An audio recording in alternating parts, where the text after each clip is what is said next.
let's jump to this story from Fox Business in light of what you're bringing up. Musk is planning to release the Twitter files on free speech suppression. Public deserves to know. So, of course, I sat down with Rogan and Jack and Vijay, and I believe they outright lied to us. That the whole thing was just lies. Hadn't they lied under oath too? I don't know about them specifically, okay, but I'm willing to bet Twitter staff probably have lied under oath to Congress, or at the very least, they've lied to Congress. Or even less than that, been wrong to Congress. Sure. Great. We'll hear what's going on. I got to say, though, the Twitter files, I would bet a substantial amount of money that they have files on child exploitation where there's a manager saying like, hey, don't do anything because it'll draw attention to us and it'll be bad for the stock price. Stuff like that.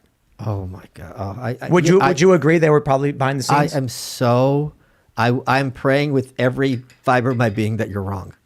Like, that's something that's so like purely evil that to have that in writing, it's just so disturbing. What do you expect of these like people? No, you're right. You're right. That You're right. been, But it's just horrifying to even think about. Why weren't they taking it down? Yeah, that's a great question. That's a very important question. Elon snaps his finger. That's unfair. He's working very hard, getting everybody saying, shut it down. And it's disappearing. Yeah, and these people at Twitter were taking advantage of the power and responsibility they had for their own personal benefit, for the personal benefit of the for the powers in charge, for the government, for the intelligence agencies, for the multinational corporations that are calling the shots there.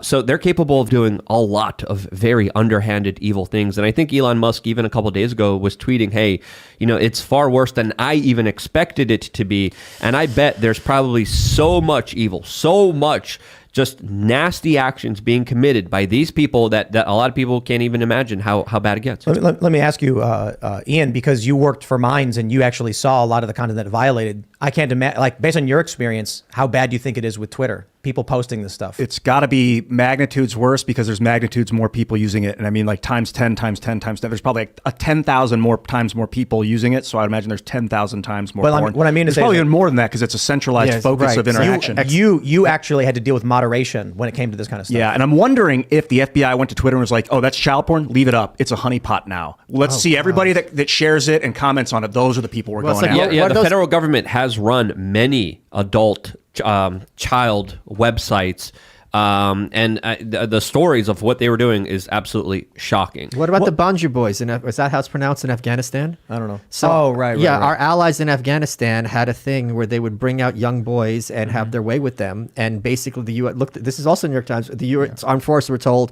they're on our team. Look the other way. This isn't our problem. And then the soldiers that spoke out against it were court-martialed and punished. Yeah. That were trying to stop it. Was your tax dollars? Your tax dollars were paying for the U.S. military protecting and aiding small children being hurt in more ways than one. I just wanted to come here and make some Jew jokes.